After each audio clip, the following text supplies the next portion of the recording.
I'm a female. I'm turning 19 this year, but this story happened when I was 15. I'm also from France. When I was 15 and just got into my junior year, I created my first Twitter account that I deleted because of this story.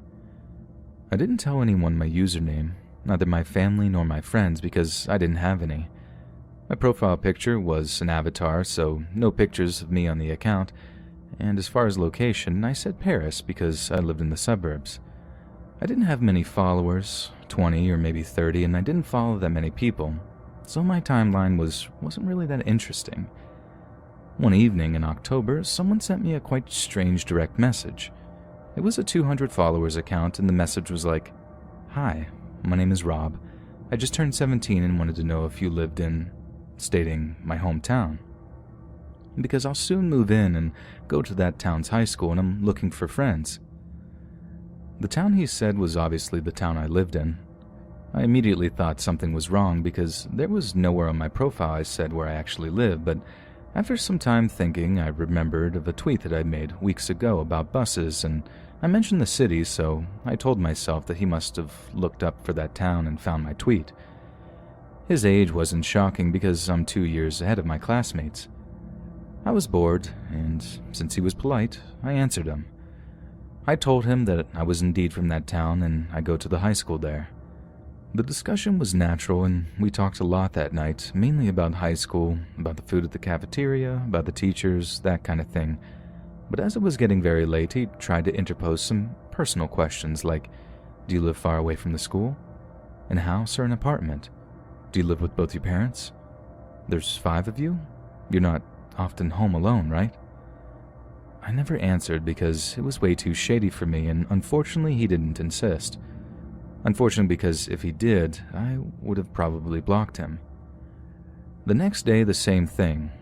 We talked a lot, and he was still asking personal questions to know me better, so I asked him too, and he always answered with what seemed like honesty. I still didn't answer the questions about my house, though, because he didn't need to know anything. It lasted 2 or 3 weeks, but it was enough for me to develop feelings for him. He was handsome, super kind, and it was everything I needed because I had been bullied for years, and even today, I still develop strong feelings, but most importantly, blind trust in people who are friendly to me. In France, in October, we have a 2-week-long vacation, and the day before back-to-school day, he finally told me he was coming to my high school because he had finally moved in with his mom and asked about a place to meet during the morning break. I was so happy and relieved to be able to meet him and told him to join me in the hall. But when he understood that there would be people around, he said that he would prefer an isolated place because he was afraid he would not recognize me and didn't want to spend the break looking for me. It was a good excuse for me, so I told him to meet me in the 3rd-floor bathroom because we weren't allowed to stay there during the breaks and no one would disturb us. In my head, even though it was a little bit creepy, I was still in school, so nothing could happen to me. Next day, back to school day, I made myself pretty. I wore my best clothes, I counted down the minutes, and finally, when break time had arrived, I ran to the bathroom and waited. And when he arrived, it was him. He wasn't a catfish. He looked quite like his profile, but I still noticed that he seemed a little bit older than he had told me. I thought 20 years old instead of 17. We talked a lot, we got along well, and I was so pleased. And at the end of the break, he had asked me to go to the fast food restaurant with him for lunch. I said no because I didn't have any money and I always refuse for people to pay for me. It's kind of my principle. He seemed disappointed but offered to walk me home after classes. I explained I have to take the bus, but that he could walk me to the bus stop. He looked disappointed, again, but finally accepted. And that's exactly what happened, and it was so great that it quickly became some kind of routine. We met in the 3rd-floor bathroom during the morning break, and he walked me to the bus stop after classes. A surprising fact is that I never saw him in the hallways nor at the cafeteria, but I thought that at the time that the building was huge and there was over 1,500 students in here, so if our schedules didn't coincide, there was no way we could meet each other. This little game lasted until December, so almost a month and a half. The 14th of December, a Thursday, I complained about how lonely I was going to be that evening because my dad was abroad for work. My brother was always at his friend's house, My little sis was on a school trip and my mom had to work late that very night. It was very reckless of me, but after weeks I thought I could trust him. That evening, he walked me to the bus stop. We both waited. I got in the bus, waved at him and put on my earphones. I had 2 stops before my house. It was about 5:45 p.m. in December, so it was already really dark outside, and as I got out of the bus, I had a really bad feeling. There was that very uncomfortable sensation in my stomach, and I felt like I was being watched. I pressed the pause on my music, but kept my earphones in, so that people thought that I couldn't hear anything, and that's probably what saved my life. I lived in a suburban neighborhood, very silent, especially at night, so there was no visibility on the big road that the bus dropped me off on. When I heard footsteps behind me, I understood that I was right. There was someone following me, and he was not well-intentioned. At least, I could hear that he was not accelerating, so he was not trying to catch up to me, but I couldn't guess how long it would last. As quietly as possible, I tried to reach for my keys in my pocket, and when I finally pulled them out, I ran, as fast as I could, the best sprint of my life. I don't know how it worked, but I managed to open and to close the door before he could reach me. I then deactivated my alarm, which, by the way, confirmed that I was home alone, and took a look through the glass panel on the door. It's not a peephole, it's a whole window, so if someone wanted to see what's happening inside, they can. And it was Rob. A few meters away, looking at me with a really creepy face. He followed me to my home, probably with a car, and he was clearly not here for a chit-chat. I still don't know why I didn't call the police then. I was completely paralyzed. We both stared at each other for a few minutes, and when I took back control over my body, I ran into the kitchen to get a knife and got back to the door. He was there too, banging against the door. I feared for a second that the glass would break, but it didn't. That moment, when I was pushing against the door, praying for it not to break while he was kicking harder and harder, was the longest I've ever experienced. After maybe 5 minutes, he stopped and got around the house, knocking against every shutter, and got back to the door. He looked angry, but then my neighbor's car reached my house and Rob ran away, probably thinking it was my mom coming home. On Twitter, Rob sent me 1,000 messages before I could block him. He then deleted his account, and I thought I was done with his story, but quickly after, some accounts which had been created followed me. Their ats were all a series of numbers and the first letter of his name, and as soon as I blocked one, another one would follow me. I chose to delete my account because I couldn't make it stop, and it was too hard to endure because they were sending me dozens of insulting DMs. Later, I talked to the people who were supposed to be Rob's classmates because I haven't met him again in days, but not a single one even heard about a Rob. This guy was never a student in my high school, and that is why I've never met him apart from our daily meetings, and that is probably why he seems so old. I never heard about him anymore, and I'm still asking myself, what did he want, and what could have happened that night?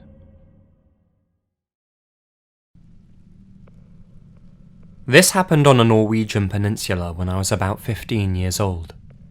It must have been 2006, give or take a year. Regardless, it was Halloween night, and I didn't really have any plans. Too old for trick-or-treating, too young for partying. It was a small peninsula anyway, so there wasn't much going on. I was just sat at home, playing RuneScape on my desktop. This continued until sundown. You could say I was mildly addicted to that game. I usually like to play with the lights off. Bad for your eyes, but I like the mood it set. Anyway, it's around 9 PM. My mum comes into my room and pats me on the shoulder. "Didn't you hear me? I said I'm going out for 20 minutes, she said. I had my noise-cancelling headphones on, so I was oblivious to the fact that she'd been shouting to me. She heads downstairs, and I hear the door slam. I put my headphones back on and sink back into my own little pixelated world. As such, I can't really tell you how much time passed when this happened. When you looked out of my bedroom door, which at the time was wide open, you could see down into the long corridor leading to my mum's room opposite.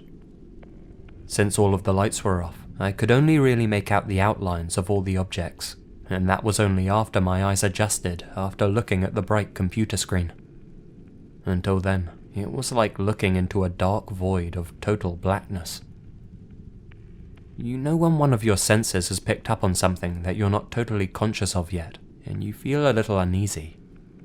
Well, that happened to me while I was playing. It felt like someone else was around me, like that I'm being watched sensation. I figure my mum came back from wherever she went, and that I just hadn't heard her due to my headphones. But if that was the case, why hadn't she turned the lights on? I looked down into the dark corridor.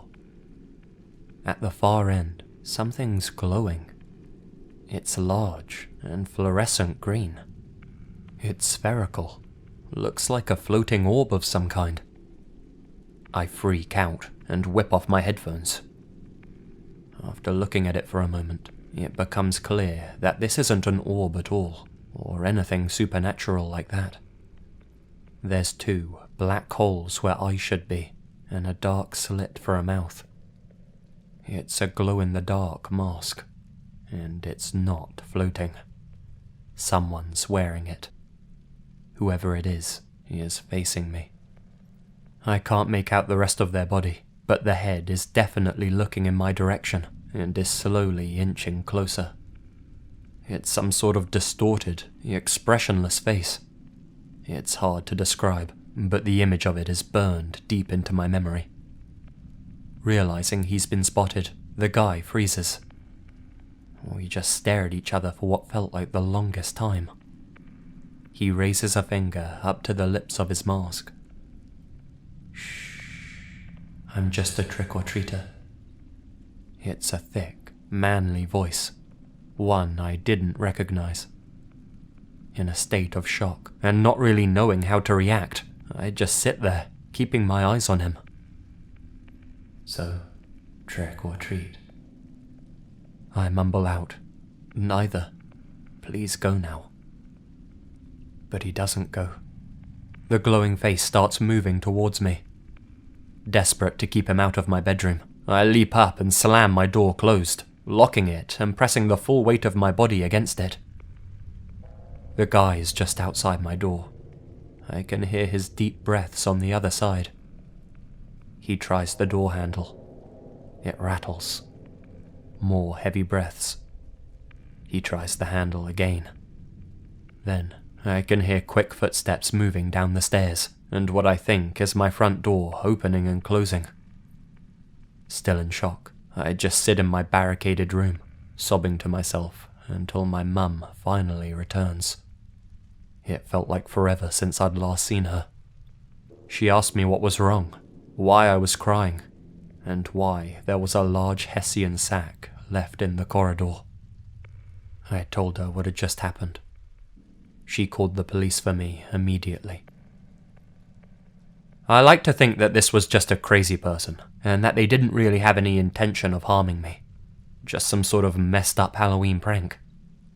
Whatever the case, it was a surreal experience, and the image of that floating, talking face has haunted me for the longest time.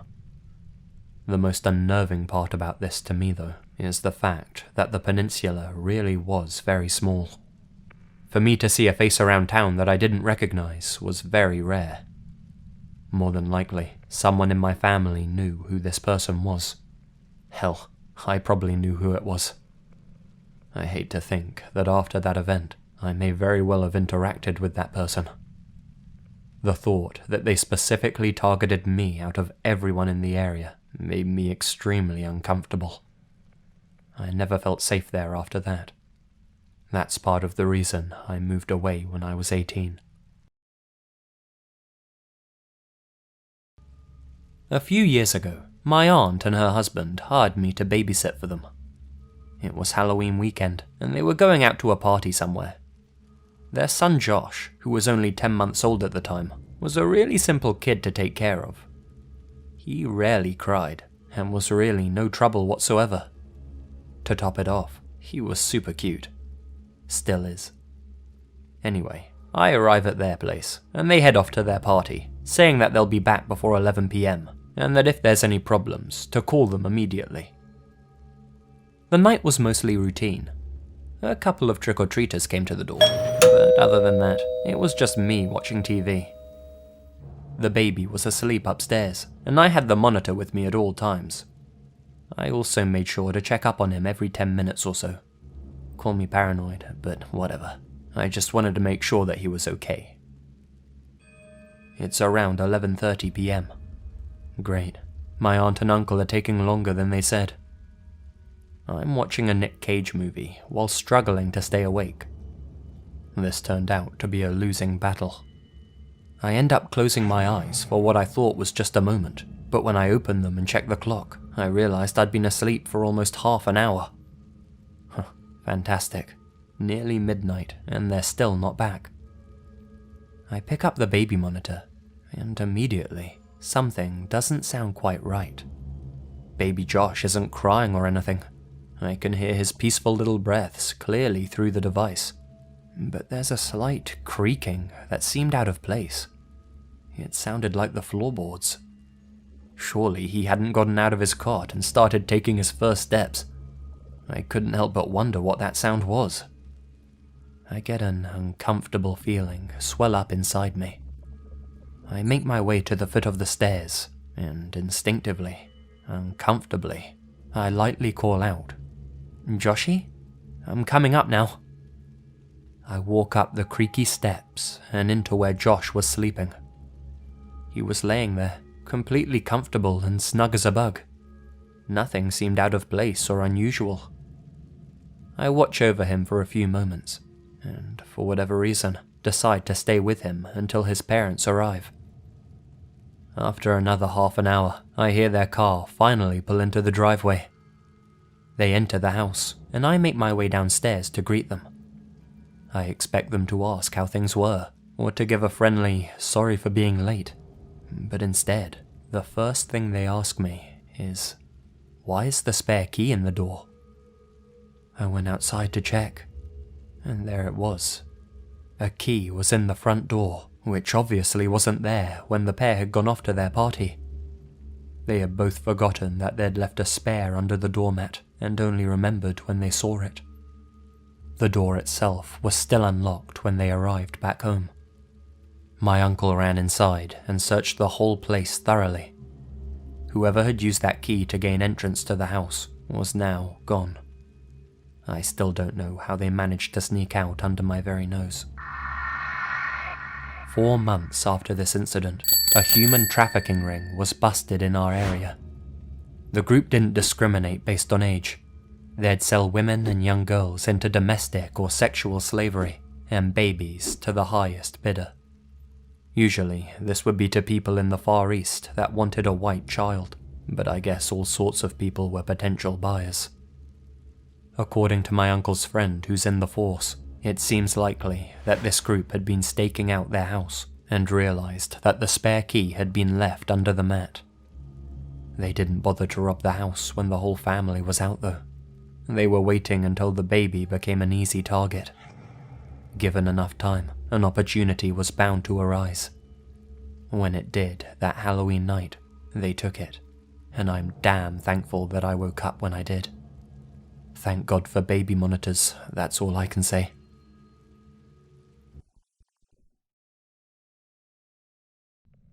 This encounter takes place several years ago, in a remote part of the Australian Outback.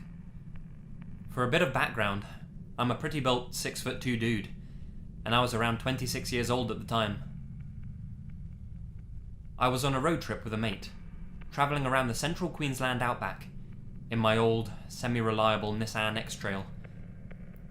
We're both massive science, zoology nerds, and had heard about this amazing dinosaur trail out this way, which is basically a grouping of 3 areas, Winton, Richmond, and Hewenden, that have had previous dino bone discoveries, still have fossils, as well as a seriously awesome dinosaur track with preserved foot imprints. We were staying at a place 3 hours from Winton for a couple of days, and were pretty keen to check out this trail. So, we made the decision to do the 6-hour round trip in a day. We were pretty ambitious and stupid back then. We left at 9 AM the next morning. Car packed with lunch, several litres of water, and my trusty GPS. And off we went. It was a long drive, and halfway through, my aircon decided to cark it. If any of you live in or have visited Australia in the summer, you would know that it's brutally hot.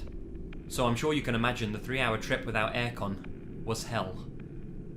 To make matters worse, my GPS also stopped working, as the map software didn't recognise the area we were in. Luckily, I had an old Refidex in my back seat, but it was pretty tough to revert back to map reading when you're so used to a computer screen telling you where to go. Especially given we're talking about the Australian Outback here, complete with dirt tracks for roads and very limited signage. But I digress. Finally, we make it to the trail, and kick around there for a couple of hours. Not gonna lie, it was pretty awesome. Then we decided to make the trip back, as it was starting to get later in the afternoon, and we didn't want to drive back in the dark. As we were about to leave, this gnarly old guy, who appeared to be an employee of the trail company, dressed in all khaki camouflage gear, asked us about where we were from and where we were heading. He gave me the stink eye when I was vague with details, but my mate told him the name of the town we were staying at. He took a real liking to my mate, and he laughed when he told him about our lengthy journey. Apparently we had taken the long route, and there was a much quicker way back that would shave about an hour off our trip. We jumped at the directions he gave us, which were all verbal, and we wrote them down. Off we went on our merry way, thinking how lucky we were that we met this old dude, who gave us some sweet intel on a shortcut home. But I can't deny, there was a definite creepy vibe coming off him. Based on the directions he gave us, we went winding along several roads in an area I'd never been in, and eventually settled straight back on a narrow dirt road. We were supposed to reach an intersection after about half an hour of driving, take a right and continue on that road until we got to a main highway that would take us back. After about an hour and a half of driving on this dirt trail though, we still hadn't reached the intersection.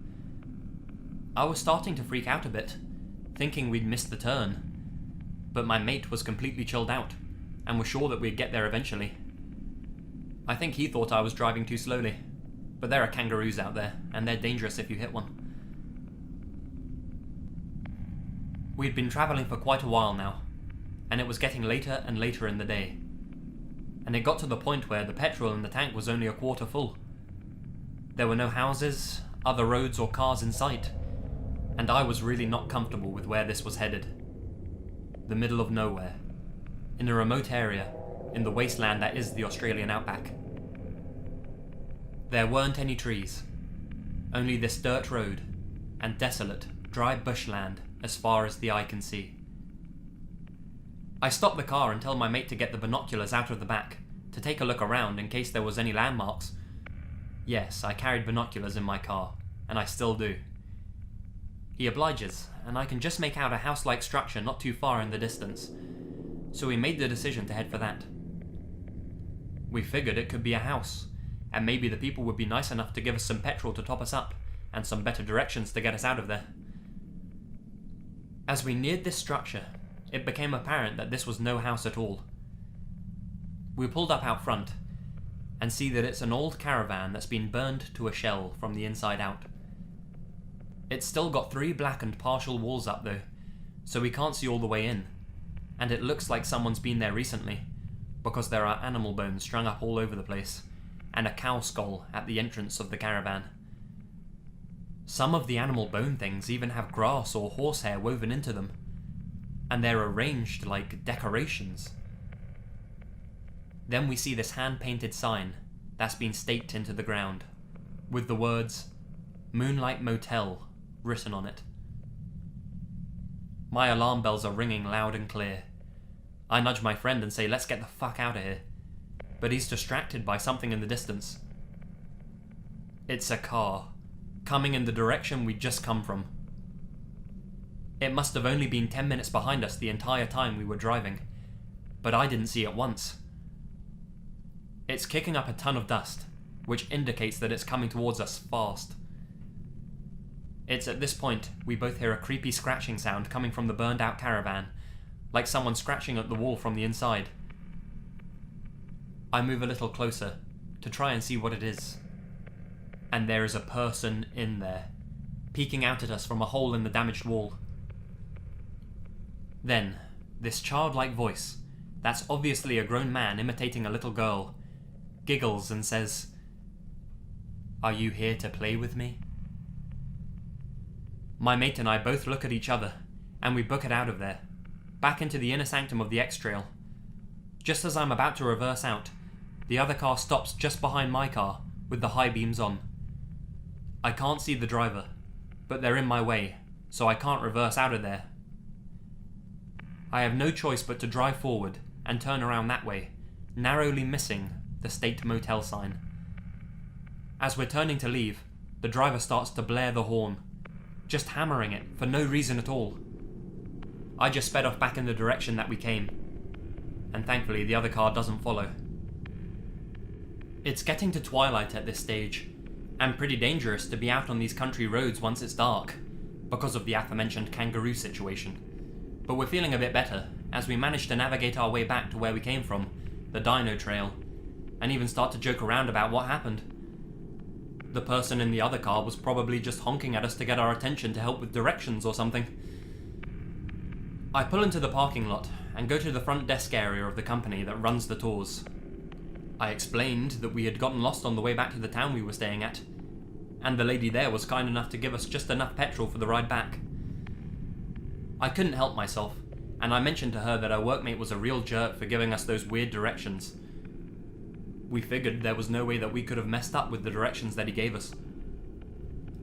At this point, she gives me a weird look, and asked if I could describe him. So I describe him, and her face goes funny, and she says, "That man doesn't work here. I saw him talking with the tourists today, and my boss had to ask him to leave.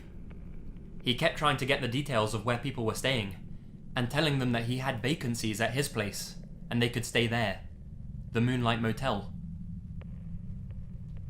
So, to the creepy old dude, who was pretending to give helpful directions to a couple of city folk to trap and potentially murder them in your lovely accommodation, let's not meet.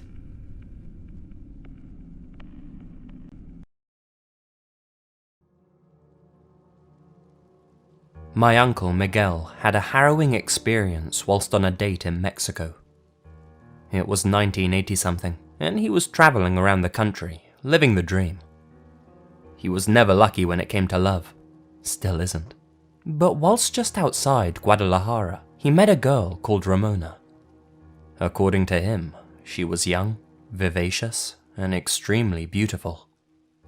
The pair of them went on a date together, and it went really well. As such, my uncle decided to stay in town a bit longer than he originally planned, just so that the two of them could have a second date. She was apparently a girl worth sticking around for. Not only was she super sexy and witty, she was also charming and sweet. It was only their second date, but he figured, who knows, maybe she's the one. He still wonders if she might have been to this day. My uncle and Ramona were having dinner in a restaurant, a fancy place that was out of most people's price range. He wanted to show off to her and make it obvious that he was serious about her. The restaurant itself was full, but one table of men in particular stood out to my uncle.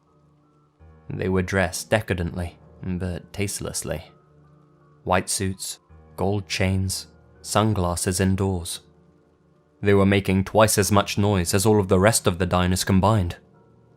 Put it this way, it was clear to everyone in there that these guys were narcos. Still, they ignored the men as best they could and sat down for their meal. The conversation was flowing, and according to my uncle, there was a definite chemistry between him and Ramona. The whole evening, however, the group of narcos were eyeing up my uncle's date. It was making them both feel a little uneasy, so after dessert, my uncle quickly waves to a waiter for the check. The waiter appears uncomfortable, sweaty. He approaches my uncle and tells him not to worry about the bill. Apparently, their dinner had already been paid for. "What are you talking about? Who paid our bill?" my uncle asked. The waiter gestured to the group of narcos. They were all looking over at him, raising their glasses. This obviously spelled trouble. You could tell just from the way these guys looked that they had something planned. Knowing the type of men they were, most people probably would have stood up and walked out of there as fast as they could, not wanting to engage them. My uncle, however, was a proud man, and didn't want to seem weak in front of his date. He wasn't about to be shown up by these Pablo Escobar wannabes. He approached them with his chest puffed out, acting as confident as he could. He planned to politely tell them that he didn't need their charity. Before he could say anything, however, one of the men, a guy dressed in all white, asked him a question. "Did you enjoy your dinner with your wife?" "She's not my wife," my uncle replied. "She's my date." "Huh, that's lucky for you. She's very pretty." Confused, my uncle simply said, "I want to pay for our food myself. How much do I owe you?" With what my uncle describes as the purest look of soullessness he's ever seen, the man in white says, "No, consider it a goodbye gift, because after this, you'll never see her again." Nobody at the table laughed. All of the men just smiled at my Uncle Miguel. These guys were being serious. My uncle doesn't respond, just walks back to his date and hurries her out of the restaurant. He and Ramona jumped into his car and sped away, leaving only dust clouds in their wake. He continued driving for what must have been 45 minutes through the desolate Mexican countryside, checking his mirrors every few seconds to see if they were being pursued. From what he could tell, they had gotten away. Needing to fill up his tank, my uncle pulled into a gas station in this barren area. He had no other choice. They were running on fumes. As he got out of the car to fill her up, 3 other cars also pulled in, surrounding my uncle's vehicle. They had been followed after all. A number of men got out of the cars, aiming guns at my uncle and his date. They then took Ramona, kicking and screaming, threw her in the back of one of the cars, and drove off with her. There was nothing my uncle could do to stop them. He had never been so powerless in all his life. All he could do was watch as the cars drove over the horizon and out of sight, taking with them any trace that Ramona existed, and any chance of a happy future that my uncle and her could have had together. Whoever the guy in white was, he was right. That night really was the last time my Uncle Miguel saw Ramona. For all he knows, she may have died that very night, or might still be alive today somewhere. Whatever happened to her though, he's sure it doesn't bear thinking about. Things like this happen from time to time in Bandito country. Most of the time, people don't even report these abductions to the police, terrified of what might happen if they do.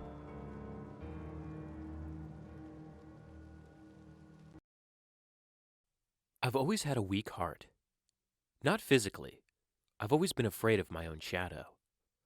It was unsurprising when the doctors told me my heart murmur wasn't just a heart murmur.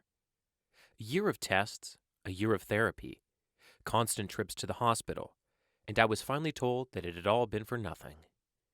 My poor weak heart wouldn't last till Christmas. It's a strange thing being told that you're dying. I didn't come to terms with it at first. I drank, and I spent my money. I did reckless, stupid things because I was so damn scared. Then I got the news that a young woman called Laura had been declared brain dead, and that I, the lucky chosen one, would be getting a brand new heart a week later. I drove to the hospital slowly, carefully, and readied myself for the ordeal that was to come. As I was lying in bed on the last night, the thought of Laura swirled around in my head, and it wouldn't leave me alone. It was like her name was in flashing lights every time I closed my eyes. It was wrong. I know it was. But I had to see the woman who was giving me her heart. It didn't feel right not to put a face to the one who was saving my life. I knew her name. I knew what ward she was staying on. I had overheard the two nurses discussing it. I wandered down the meandering hallways until I found what I was looking for, taking my time, making sure I didn't miss any name. I guess I had time on my hands now. In the second-to-last room, she lay in bed. A woman sat on the bed next to her, holding her hand, and my own weak heart stuttered. "Excuse me." I had no idea what to say to her. "I'm Jenna. I'm the person. I'm having surgery tomorrow and—" What I assumed was Laura's mother stood up, and I could tell from the look in her eye that she knew who I was. "Thank you for visiting. I know it's strange, but a part of her is going to be living on in you. I wanted to meet you." I stood there, helpless and lost for words. Laura's mother beckoned me over. "Please," she said. "Don't feel uncomfortable. It's what she would have wanted." I sat on the chair next to Laura. "How did she—" I broke off. It was too awful to ask. Laura's mother gave me a thin smile. "She was a care worker, looked after battered wives, abused women. Last month she met a guy and, well, I suppose years of training can't help you when you're in love. She ignored the warning signs, and he killed her. She dedicated her life to those who needed her." Laura's mother looked down. I don't know why I did it, but I reached over and held Laura's hand. I squeezed it. "I'm so sorry. I had a boyfriend once who— he was like that too. Someone like Laura convinced me to leave." Laura's mother gave me another half smile. I could see the tears in her eyes. Then Laura squeezed my hand, tightly. She gripped me so hard that her fingernails dug into my skin. I recoiled, a look of horror on my face. Laura's mother looked at me calmly. "She squeezes my hand sometimes as well. I think the doctors called it muscle spasms. Either way, there's none of Laura left in there anymore." I looked at the small crescent moons that had just started to bleed on the palm of my hand. The surgery went perfectly. I was wheeled to the recovery suite after it was over and done with, the raised wound on my chest covered by gauze. It was better if I didn't see it, I thought. I didn't need any more heart issues. I spent the first day doped up on the pain medication, eating only a little and sitting up maybe 2 times. It was a long process, they reassured me. Laura's mother came to visit me the day before I was due to leave. Her calm demeanor hadn't wavered, but I could see that she was suffering. She looked 10 years older, and her hands shook when she gave me a hug.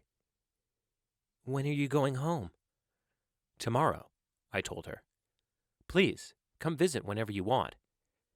I started to jot down my address for her, when out of the corner of my eye, a flash of blonde disappeared through the doorway. The same brilliant blonde as Laura's hair. "Ow!" I cried out suddenly. It felt like someone had sharply squeezed my hand so hard it had almost crushed the bones. Laura's mother rushed to my side, a look of concern in her eyes. "What's wrong? Is it your heart?" She stumbled over the last words, coming to terms with what she had said. I tried to reassure her and said I'd let the doctors know, and she left with a look of worry on her face. When I looked down, a new set of crescent fingernail marks were below the ones that Laura's had made. 10 identical bleeding smiles. The taxi ride home was short, and before I knew it, I was back in my own flat. It felt strange to try and slot back into where I had left off. My life had been almost over the last time I had been here. I looked over the mess and the cardboard boxes, the remnants of one night where I had tearfully tried to pack and store my belongings so my parents wouldn't have to do it when I died. Laura's heart beat so strongly, it felt like it would come out of my chest. It did this all the time, and I realized this was what a healthy heart must feel like. So why couldn't I shake my feelings of unease? That night, I had a dream. Laura was in her hospital bed, and her mother was gone. I could hear my heart, Laura's heart, beating in my eardrum so loudly it was painful. I tried to cover them, but my hands were pinned to my sides. Some unexplainable force was moving towards the motionless figure of Laura on the bed. Her lips were blue, and the window had come open, whipping her blonde hair around her face. I was almost on top of her when her eyes flew open. They were milky white, the eyes of someone dead. "Get out!" she rasped, her voice guttural. I could hear the heartbeat faster and faster, drumming until I thought I couldn't take it anymore. Then I woke up. The sound had been real. Laura's heart was so loud it felt like it would rupture my eardrums, and I screamed in agony, trying to cover my ears. It was useless. It was coming from some deep place inside me. I could feel it reverberating around the hollows of my chest. I stumbled out of bed, gasping for air, and tried to find my phone. I needed to call someone, anyone, an ambulance or my mom, anyone that would pick up. "Get out!" It was a faint whisper over the hammering thumbs of Laura's heart, a low guttural voice that sounded like it had been made by an animal, and I crawled to the door, down the hallway, choking on my screams for help. My neighbor opened the door, his eyes as wide as saucers as the sight of me on the floor clutching my chest. He drove me to the hospital as I cried in the passenger seat of his car. After about 50 different checkups, the doctors told me that absolutely nothing was wrong with me.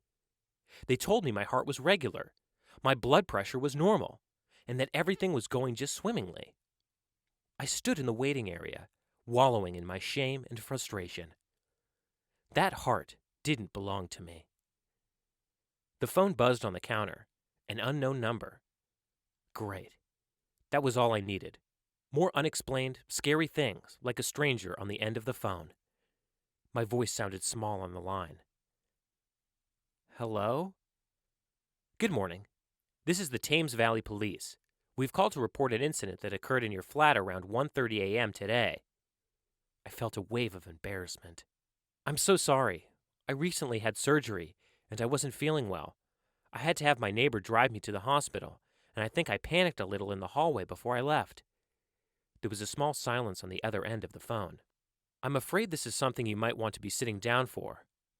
I felt Laura's heartbeats, strong and calm. "There was an incident of forced entry by Mr. Samuel Matthews. According to our police records, he's your ex-partner, and you filed a restraining order against him in September 2017. My blood ran cold. I did. "He's in police custody. We found an automatic weapon on him, and we believe he had the intent to harm you. We have an officer currently stationed at your flat who can fill you in depending on how long your hospital stay will be." I thanked him and hung up the phone. For a moment, I leaned against the wall, the horror slowly spreading over me. If I had been in my flat 10 minutes later, he would have found me. Laura's heartbeats filled my ears again, but now they were gentle, calming. Her mother said she dedicated every part of her to helping those who needed it. I put both my hands on my chest, overwhelmed by my own gratitude, and listened to Laura. When I was 22, I lived in a semi-hip, semi-sketchy part of Brooklyn, known as South Williamsburg. I lived in a 2-bedroom apartment with a lesbian roommate named Tony, who I didn't get along with very well, and I regularly went on dates with guys I met online. Most of these dates were nothing to write home about, but then there was the time I met Dave. Dave and I agreed to meet for a few drinks at my favourite bar, which was called Barcade. This bar was amazing because it had dozens of American microbrews on tap, and because the entire large space was filled with 80s arcade games, which were all still $1 a play. I'm talking Miss Pac-Man, Galaga, Space Invaders 1942, Tapper, Gauntlet, you name it. What I didn't realise is the decision to meet at this particular bar possibly saved my life. So I met him at Barcade, ordered a beer, cashed in $2 in quarters, and challenged him to a few games. We started out having fun, playing in turns and cheering the other one on.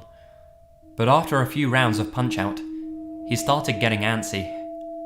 A lot of, "Do you want to take this back to my place?" and "Let's get out of here," etc. I blew him off and didn't think anything of it at first, since I still had quite a few quarters left and just thought he was anxious to get into my pants. I finished my beer and ordered a second, which is usually my limit for sobriety, seeing as I'm quite small. Then my favourite game opened up. I excitedly ran for it, put a quarter in, and I sucked. I just couldn't time anything right. I kept missing my cues and didn't make it past the first round. This was weird, since I pretty much lived on this game, and beat anyone I challenged on it. When I mentioned with wounded pride that I'm normally not this bad after only one beer, he started to get even more incessant. No, seriously, let's go. This place is too crowded for good conversation. Let's go somewhere quieter. I didn't understand, since we'd only been there for about half an hour, and I was interested in having some fun, but I also wanted to get to know him first. I again insisted on using my quarters, of which I only had 2 left. I put another one in the game, determined to kick some ass, and this time not only could I not make it past the first round, but I had trouble even holding onto my joystick correctly. This is when I started putting 2 and 2 together. I realised I was in a really bad situation, and I needed to play it cool, so I did what any normal 22-year-old would do. I excused myself to the bathroom, and proceeded to flip the fuck out. I called my roommate, and begged her to come and get me. We only lived a few blocks away, but she was at her girlfriend's house in Park Slope, about a 15-minute cab ride, and was in the middle of a date. I begged her and offered to pay for not only their date, but also the cost of the cab, and finally she agreed to come and get me. While I waited, I just hung out in the bathroom, getting more and more freaked out, losing more and more of my fine motor skills as the minutes went by. As women came into the bathroom, I kept asking them to check if he was still out there. For the first 20 minutes, he was. After that, people kept coming back and saying he was gone. I still didn't feel safe leaving the bathroom though. I stayed there, on the phone with my friend in North Carolina, waiting for Tony to show up. After an hour, she walked in and carried me out of the bar. I was able to walk with assistance, so it was more like a leaning carry if you can imagine that. She was still upset with me interrupting her date though, so instead of taking me back to the apartment, she took me to a gay bar nearby, the Metropolitan. I got parked on a chair for the next hour while she partied with some friends, I think. Honestly, my memory of this is a little hazy. I just know we were there. All I remember next is waking up in my bed in the middle of the night, but having crazy cramps and spasms all over my body, and not being able to control it. Then, I don't remember anything else until the next morning, where my only remaining symptom was a really bad headache. I never heard from Dave again, although I did get a phone call 2 days later from a blocked number, where a woman yelled curses at me for 30 seconds before threatening to kill me and hanging up. I don't know why, but I'm convinced the 2 events are connected. Either way, that's my story. I was drugged, but not raped, and I am forever thankful.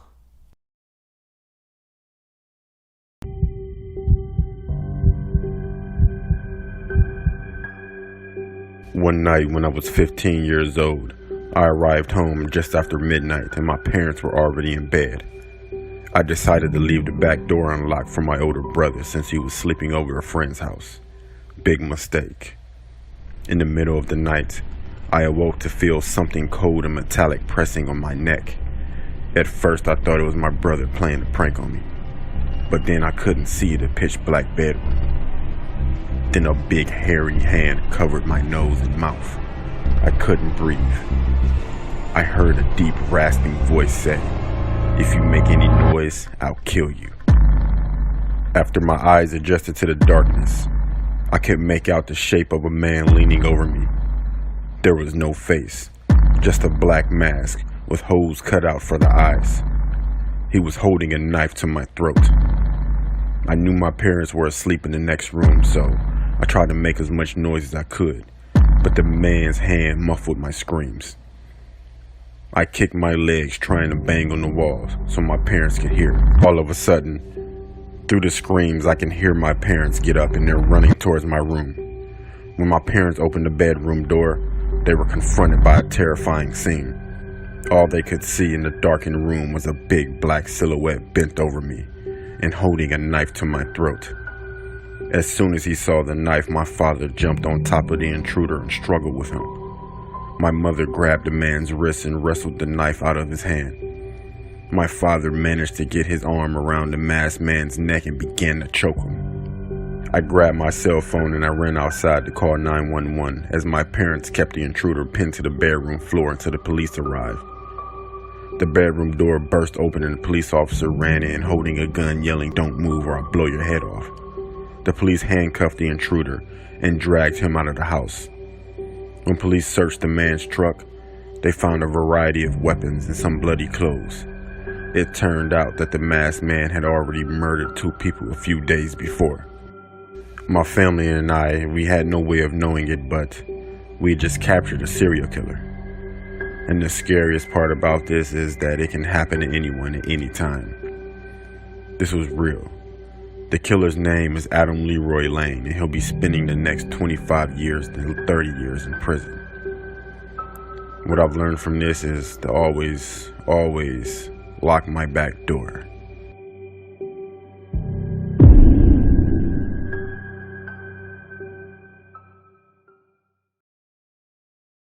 So right when I was fresh out of college, I managed to land myself a job with an engineering firm over in Pennsylvania.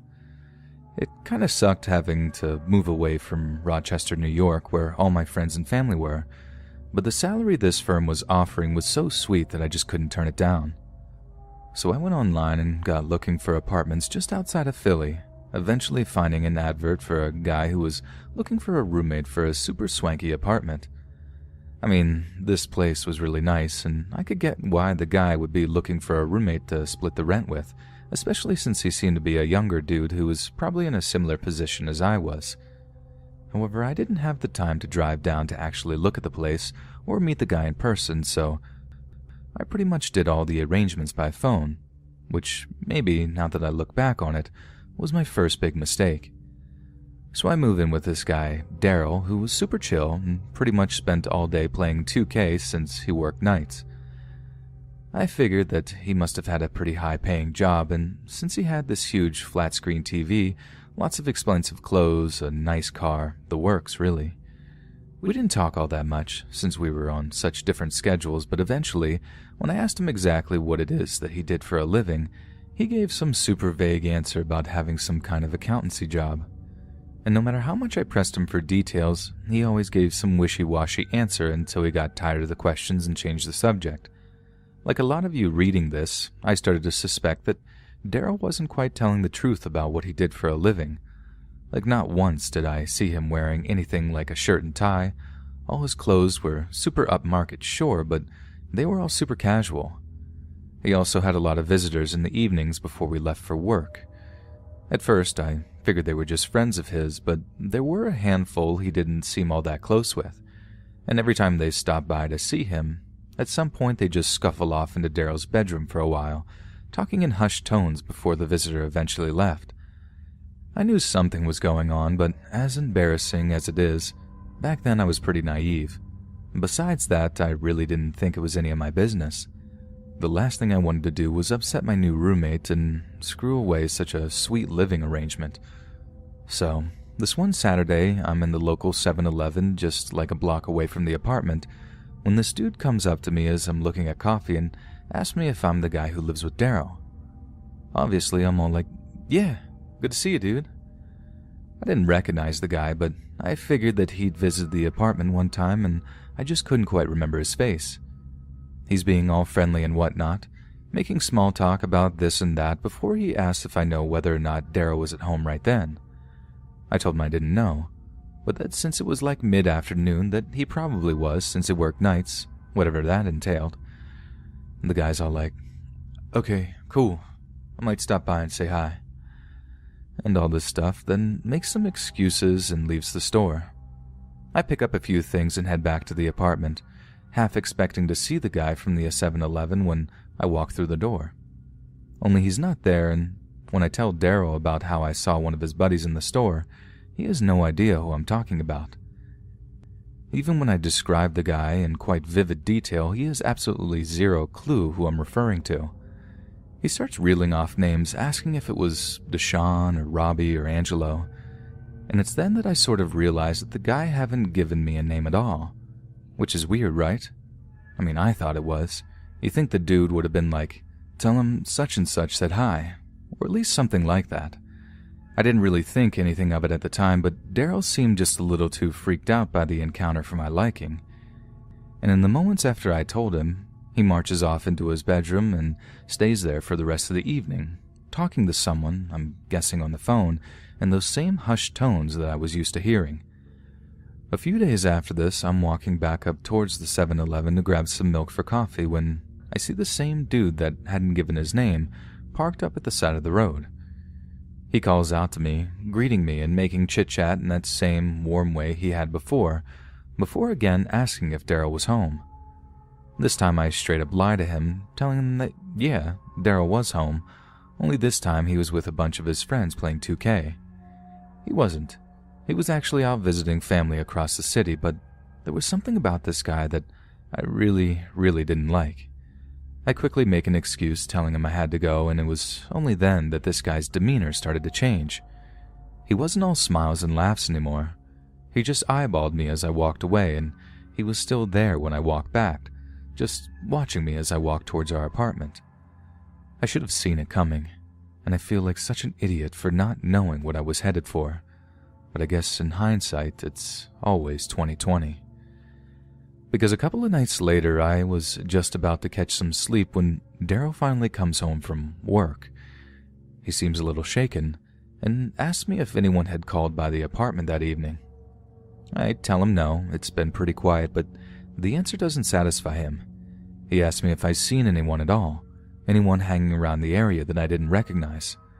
I'd already told him about the second encounter that I'd had with the 7-Eleven guy, and this time it had creeped him out even more.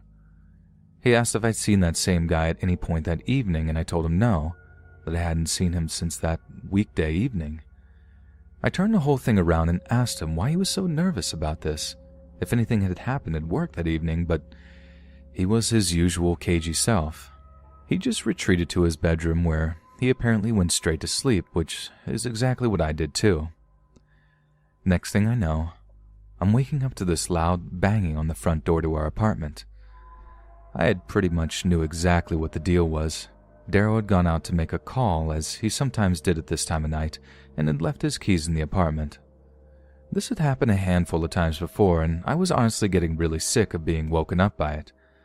I had suggested he actually put his car keys and apartment keys on the same key ring, but nope, apparently that meant if he lost one set, he lost both, which maybe was quite a smart idea in the long run, but that's beside the point.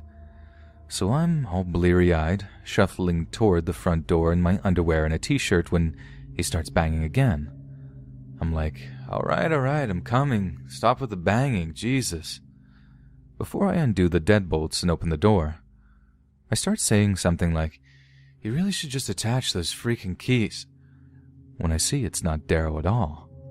In fact, I have no idea who the guy at the door is, because he's wearing a freaking ski mask, and I have absolutely not the time or will to ask him, nor the other two idiots that he's with, because as soon as I open the door, he points a gun in my face, and then frog marches me back inside the apartment before locking the door behind them. The ski mask guy makes me kneel on the floor in the TV room and whispers to me that if I shout or anything, he's going to blow my brains out. I was absolutely terrified. I mean, more scared than I've ever been in my entire life. I had these uncontrollable shakes, like I had trouble just holding my head up. It was more comfortable for me to just rest my chin against my chest and pray that it'd all be over soon. This had a dual purpose too, because the last thing I saw before I did so and shut my eyes tight was one of the guys placing an empty plastic bottle of the muzzle on his pistol. Naive over something I was, yes, but I knew enough to know that this was some kind of ad hoc way to silence a shot. I didn't want to see what happened next, and I'm glad I didn't, because they burst into Daryl's room, and I heard the pop of that pistol as they shot him. I thought he was dead for a few minutes, like I was convinced that they just straight up executed him right there in his bed. And that was until they dragged him out of the bedroom, bleeding and cursing, and threw him down on the TV room floor a few meters away from me. The one guy kept his gun to the back of my head while they pretty much tortured Daryl right there in the TV room. One guy stamped on the bullet wound that he had, leaning on it with his sneaker, while the other forced his face into a couch cushion to muffle the screams. I mean, it was all obviously horrible what they were doing, and that was disturbing enough. But what really got me was how they seemed to enjoy the whole thing, how they seemed to take an immense amount of personal pleasure in causing us both as much pain and distress as was physically possible. It was like hearing Darrow's cries of pain was the funniest joke they'd ever heard, how the sight of his blood was the most fascinating, satisfying thing they'd ever seen. And it was then that it all came out. Like I said, you might have guessed what the deal was by now, but I pretty much had no idea back then. I was just so young and dumb. Darryl was a drug dealer and this was a robbery. So they beat the life out of him until he finally spoke up and told them where he kept his money in his stash. But I mean, for a while there, I thought they might have gotten the wrong place. Darryl flat out denied knowing what they were talking about and insisted that they got in the wrong place and how there was nothing to find there. But in the end, he broke and told them. They then took to clearing him out, and from what he told me, after he'd been discharged from the hospital for a fairly superficial gunshot wound to the shoulder, they'd taken him for about $20,000 plus. I had to cover Darryl's rent for a few months until he was well enough to get himself a real job. Turns out he was an actual college graduate with a business degree and was dealing in college to make a little money. When he graduated, the money came too easy that he just didn't bother to get a legit job. He wasn't a gangster.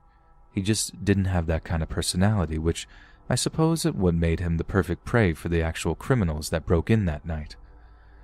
We got over what happened, but obviously Darryl still has this big old scar on his shoulder, a reminder of one of the worst nights of our lives, one that'll always be with us no matter where we go, or what we do, or who we become. People say high school memories are to be cherished forever, but this particular memory has me scarred for life. Like every other high school teenager, I had a lot of friends. After school, I used to go out with them and have fun at the mall. There, I met Evan. Evan shifted to our locality with his stepdad. A friend of mine introduced us at the mall. Evan appeared as a very shy person. After the introduction at the mall, I saw Evan many times in school. We also had a Spanish class together. He used to sit in the corner of the class and watch me at times. At first, like every other girl, I thought that he might want to talk to me, but somehow fails to gather the courage. So, I asked him to join our group at lunch. My friends often teased him for his shy nature, but surprisingly, Evan never protested. I thought he wanted to stick in the group, so he was being down to earth. Within a few months, Evan became one of us, and we kept including him in our plans. One thing that surprised me is he never talked about himself or his family. I didn't want to interfere in his personal life, so I never asked him either. Being the last year of our high school graduation, everyone got really excited about the Halloween party.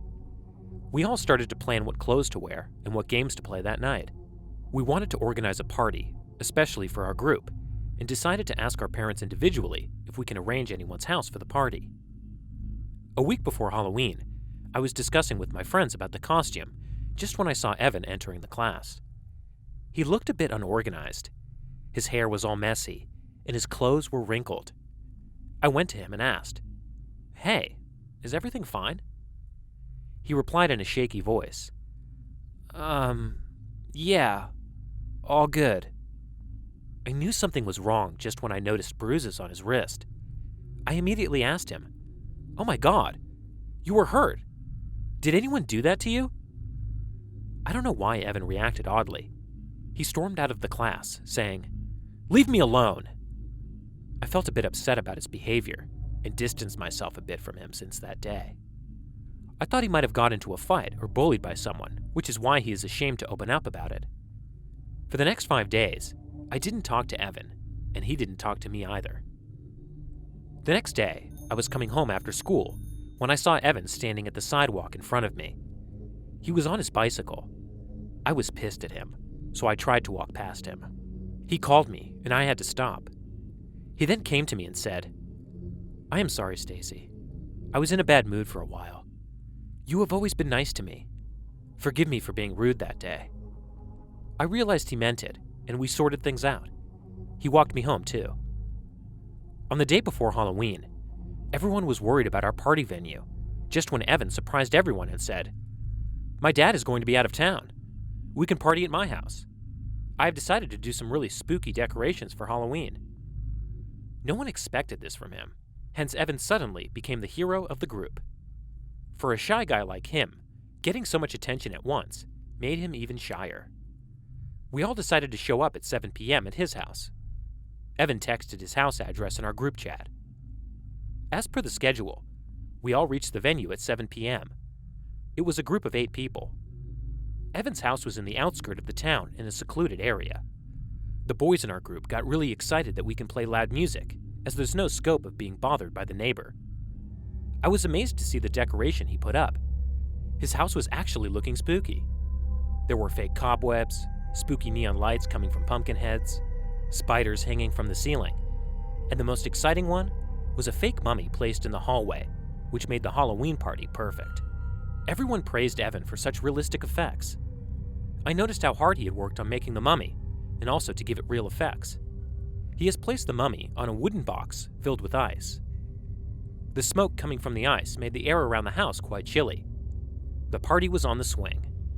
Everyone dressed in their unique Halloween costumes were dancing like maniacs. I went to Evan and told him, "Great decorations, Evan.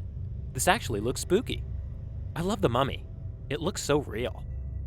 He gave me a smile and said, "Yeah, my dad helped me a bit." I felt happy seeing him enjoy the party, just like every other normal teen. He was actually starting to open up, which made me feel good. After 2 hours of heavy partying, everyone got really drunk. I needed to pee, so I walked towards the hallway looking for the bathroom. As I reached near the mummy, I noticed there was a red fluid coming out of it, making the ice dark red in color. Evan might have seen me staring at it, so he came to me and said, "That's just some special effect. My dad fixed it up for me. Isn't it great?" I was fine at the time, but suddenly Evan talking about his dad too much made me a bit curious. I looked at him and said, "I thought you weren't that close to your dad, but it's good to see you opening up to us." The expression on his face suddenly changed. He gave me a very creepy stare. His eyes were wide, and his face turned red as if I had made him angry. He replied in a coarse voice, "Why would you think that I don't tag along with my dad? Just because I am his stepson?" I felt very offended by this remark and told him, "You need to relax a bit. I just made a passing comment. You get really weird sometimes." I started to walk away, and Evan suddenly grabbed my hand. "Isn't it enough for you? I arranged this party for you. What more do you want?" He grasped my hand so tightly that it started to ache. I cried and I said, "Leave my hand. What is wrong with you?" Just when a few of my friends grabbed him from behind to get him away from me. This entire collision resulted in a fight. Evan started beating a friend of mine severely and kept saying, "This is my Halloween party. You don't set the rules." I got really scared, and we ended up calling 911. The cops came and settled down everybody. They asked Evan to call his father and inform him about this entire incident. He broke one of my friend's nose, for which the cops sent him to the hospital. We all called our parents and informed them about the situation. But Evan just sat on the couch. He was silent like a statue. The cops told him, "Come on, call your dad. We need to talk to him, boy." Still, no answer came from him. Then a cop went close to him and said, "Listen, boy, if you don't call him, we will take you into custody, and you will stay behind bars for the entire night. I don't think you want that." This startled Evan, and he took out his phone and dialed his father's number. What happened next terrified me for my entire life. As he rang his father, a cell phone started to beep inside the house. We all were shook as Evan told us his father wasn't home. The cops searched the home and noticed the sound was coming from the box where the mummy was placed. In front of our eyes, they unleashed the horror. As they took off its bandages, we saw a man lying underneath. His head had a deep injury in the backside. Someone had hit him with a blunt, heavy object. I just realized that it was an actual dead person. All that so-called special effect was real blood dripping out of his head. Some of my friends started to vomit seeing this incident. We were taken out of the house by the cops. My parents came to get me. In front of our eyes, the cops took Evan in the police car. As he walked towards the car, he suddenly stopped and looked at me before getting inside. He then said, with a spice-chilling grin, "It was all for you, Stacy. No one has ever been this nice to me, not even my stepdad. That's why he got what he deserved." I fainted then and there. The next morning, when I woke up on my bed, my mom came in. She hugged me to her chest and said the cops have assured it was Evan's stepfather. He used to torture Evan and even hit him physically. Evan's bruised hand flashed in front of my eyes. Mom then said Evan will be sent to a mental institution for proper care and guidance. This incident shook our school drastically. I couldn't attend classes for another week. I was scared all the freaking time. The only thought that stuck to my head was that we all kept partying for almost 3 long hours in front of a dead person's corpse. But no one suspected the situation for a single second. I don't know where Evan is now. He has disappeared from my life. But sometimes, when I hear a bicycle ring nearby, my heart stops for a while. As much as I feel sorry for him, I can't deny the fact that I am extremely scared of him too.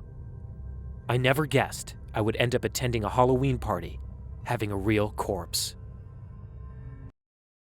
I hate staying home alone. We just recently moved to our new house. My dad bought it in an auction. The house was better than our previous one. It had a big pool in the backyard, and a small garden beside of it. There was a big tree in the garden which grew scented yellow flowers. The backyard is probably the only reason why I was excited to move into this house. The house was also close to my college, which was another great benefit. Both of my parents travel a lot, hence I am accustomed to staying by myself at home some nights. We had tight securities and alarms all around this new house, too. There was no way one could break in without setting the alarm off, so I never had anything to worry about. At the back of our house, there stood an old 3-story apartment. I saw people on the first and ground floor, but the second floor felt like no one stays there.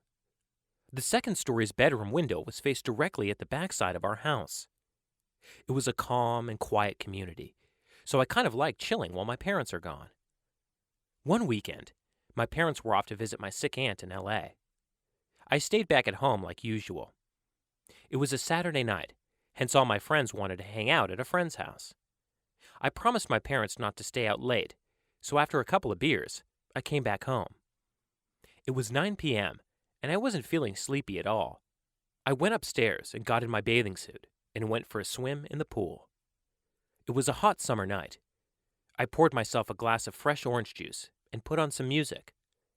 I swam for some time, then I drank juice while lying on my pool raft and fell asleep eventually. Suddenly, I heard a noise. I woke up from my slumber. The backyard was all empty. No one was around. Just then, my eyes went to the second-floor window of the nearby building. A frail, pale old woman was standing in front of the window looking directly at me. Her eyes were so big that her stare kind of freaked me out. I didn't say anything. I looked at my watch, and it was around 10 p.m. I kept on lying on my raft, thinking she would leave on her own. After a couple of minutes, when I looked back up, she was gone. I felt relieved and kept thinking to myself, how come I've never seen her from before? I always thought that no one lives in the second-floor apartment. I heard my phone ringing inside the house, so I came out of the pool thinking it could be my parents. I went inside and closed the door behind me. As I walked to get my phone, I heard a whispering voice coming from behind, and I froze. It was an old woman's voice. I slowly looked around, and my heart drowned in horror. That old, creepy woman was standing behind me. I had no idea how she got into the house. Her wide, cold death stare made my legs numb. I couldn't walk away even though I wanted to so badly. I spoke in a broken voice. "Ma'am, how did you get inside?"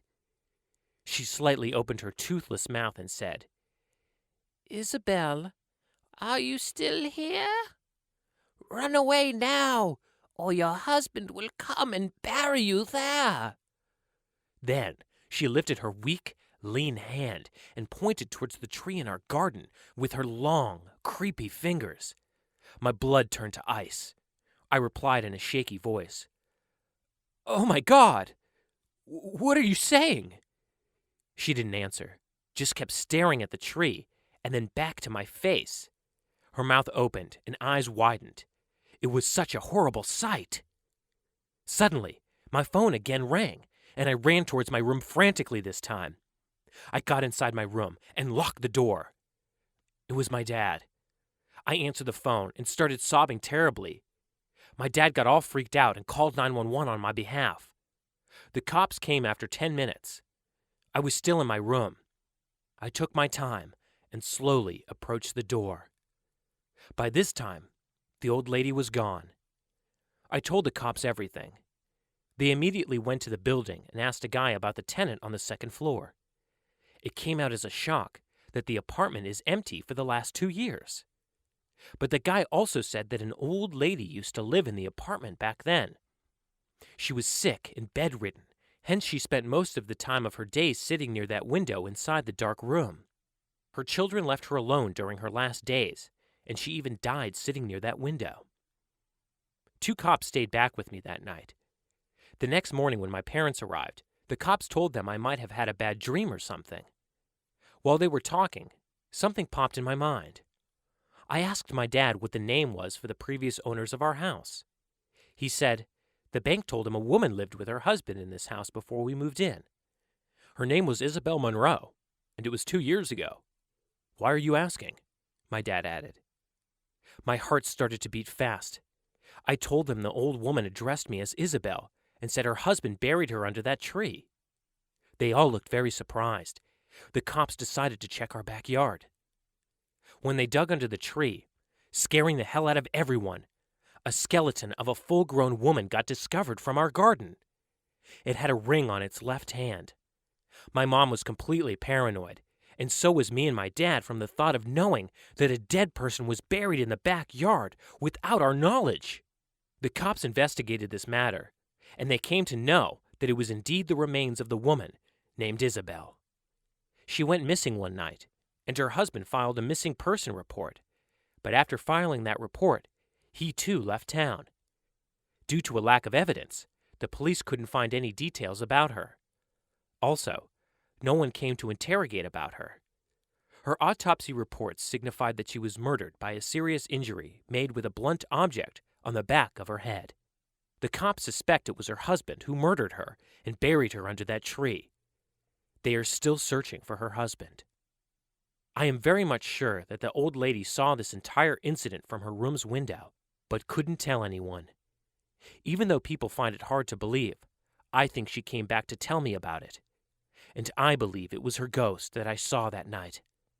But the question that kept eating my mind was, why me? This too got answered when the cops published Isabel's picture in the local newspaper, stating about this gruesome case. Isabel looks exactly like me. Or should I say, I look exactly like her. My parents are still in deep shock. I have no idea what to say. We are still living in this house, and I haven't seen that old lady ever again. It was the middle of summer, and my parents had left for the weekend to go to our home in Cape Cod. It's about a 2-hour drive away, so it's no big deal for them to leave me at home for a few days. My mum had made some pulled pork and pasta for me to heat up whenever I was hungry, and I had some money if I wanted to order a pizza or something. Things were all good. The first night I was alone, I stayed up until about 3 in the morning playing Xbox, so I woke up really late the next day. I checked my phone when I woke up, and saw it was a little past 1 p.m. I'd made plans to play some street hockey with a few friends at 3, so I threw myself out of bed and stumbled into the shower. I take really long showers, so when my parents are gone, I go mental. I was in there for about 45 minutes, when I heard my back door open. I immediately froze, since obviously I was supposed to be alone. I waited for about 2 minutes, ears trained in trying to hear anything else. Nothing. I figured it was just the wind, or maybe my parents were home early. So I turned off the shower, wrapped my towel around myself, and slowly walked down the stairs to check it out. The bathroom is directly upstairs from the back door, and the thing is pretty loud when it opens and closes. So, the stairs to the kitchen, where the back door is, are pretty tight and walled in, so I can't see into the kitchen when I walk down. Even though my house is old as shit and each step on the stairs makes a super loud creak, I still took my time and tried to be as quiet as possible. I probably took 45 seconds walking down all of the 12 stairs. When I get to the second to last stair, right before I could see around the corner into the kitchen, I take a little breath to compose myself. In my mind, I knew I was being stupid. There obviously wasn't anyone in the kitchen. There's no way I wouldn't have already heard another noise. And there's no reason for them to still be in the kitchen, even if there were burglars or something in the house. After sort of mentally chastising myself for being such a wuss, I sort of chuckled to myself for being so stupid, and just normally walk the last 2 stairs and turn the corner into the kitchen. Standing about 2 feet away from me, in the middle of the kitchen, is a man staring straight at me, perfectly still, with a massive smile across his face. He's just staring at me. The thing I remember most vividly wasn't his face or his smile, but his arms. They weren't just at his side. He held them in the strangest, most abnormal position I've ever seen. They were where one would normally hold their arms, but he had rotated them to the point where they were almost completely reversed, as well as lifting them up and a little bit behind himself. I don't know why I remember this so much, but it's just the most demonic, abnormal position I've ever seen. Honest to God, I think I almost had a heart attack right there. Looking back, I can realize how fucking creepy this situation was, but in the moment, I just took a step towards him and punched him as hard as I could in the jaw, sort of half slapping, half pushing him towards the ground. The second I connected, I beelined up the stairs, dropping my towel in the kitchen with my heart beating out of control. I fucking sprinted into my room and locked the door behind me. I quickly put a chair up against the doorknob, like you see in TV. Almost without thinking, I immediately called 911, and, nearly in tears, told the operator what happened. As I sat on the floor of my room in practically the fetal position, I noticed that the light coming from the gap between my door had stopped. The fucker was standing outside of my door. There's no words to describe the feeling I had. I was paralyzed with fear, watching the shadow across the bottom of my door shift in tiny ways. I stayed balled up, staring at the gap, praying that the man would just go away for what seemed like an hour. All the while, the 911 operator was asking, "Hello, sir? Are you there? Hello?" I didn't want to make a noise, and even if I wanted to move my arms to bring the phone up to my mouth, I don't think I could have.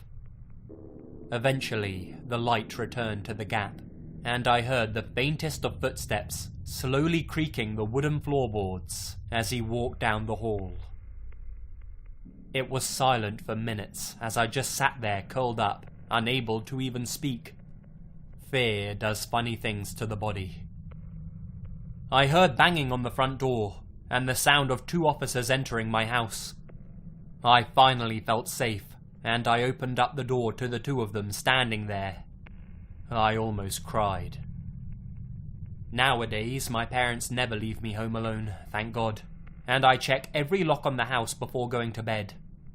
I still get nightmares occasionally, and my heart starts racing whenever I see someone standing still.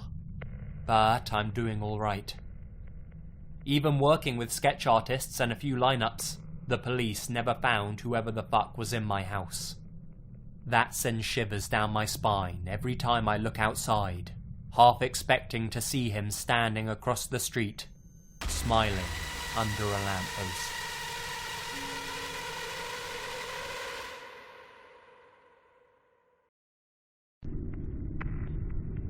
One time, I received an invite to a website after chatting with some guy online. He told me it was something he thought I'd really like. Not really knowing what to expect, I followed the link. This was, as you probably expect, a mistake. The link took me to a site with just a video on it. The images were very poor quality and very grainy. In the video, there were 4 Chinese guys sat around a table in some crummy apartment. I'm pretty sure they were all drunk, and one of them was resting his head in his arms against the table. As the camera occasionally dipped downwards, you could see that the floor area beneath them was covered in a tarp. Nothing much else was happening. I wanted to skip forward because I was getting bored, but that's when I realized that you couldn't. This was a live stream. The guy who sent me the link said to keep waiting and just give it 5 minutes. So, I popped open another tab, whilst I waited and checked back on the stream every so often. At one point, when I clicked back on the video, there were only 3 of the men sat around the table, and a box had appeared above the video. The words in this text box were all in Chinese. I'm pretty sure it was Chinese at least. But I remember very distinctly that there were 4 boxes, each with numbers in them that kept changing. I didn't think much of that at first. Not long afterwards, the 4th guy returns to the table. He was now holding a revolver in his hands. He sat back down at the table with the other men and placed the gun on the table. You could hear the guy holding the camera saying something, but obviously I didn't understand what. He sounded very aggressive in his tone though. That's all I could really discern. Then there were a couple of other voices coming off camera, chiming in too. The guy at the table who had brought the gun grunted something and spun the pistol on the table. That's when I realised this was a live game of Russian roulette for some sort of gambling website. People would stake their bitcoins on what I assume was a 4-to-1 bet.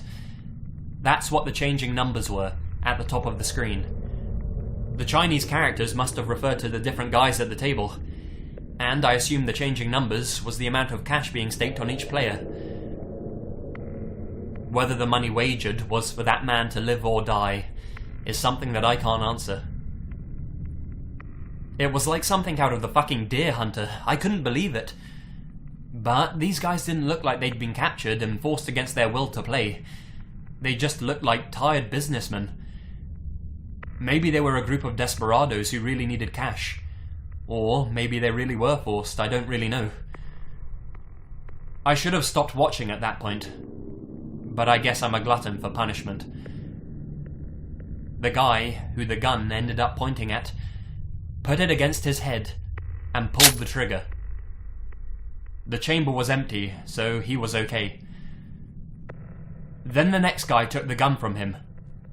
He didn't even fucking hesitate to stick the gun in his mouth and pull the trigger. There was a brief flash. I don't know if anyone has seen the Bud Dwyer video, but it reminded me of that, in the sense that there was a fucking fountain of blood coming out of his head. One little detail I remember was a small amount of smoke rising out of the man's mouth and nostrils as he collapsed back in his chair. A couple of people from off camera came in and dragged him away in his chair. I turned that shit off immediately after seeing that. I don't know if that's a regular thing that happens on that site, or whether this was some type of one-off event that had somehow been advertised on the deep web to attract an audience. I do think about that video from time to time, along with a few other fucked up ones that I've seen. Like I said, this shit stays with you.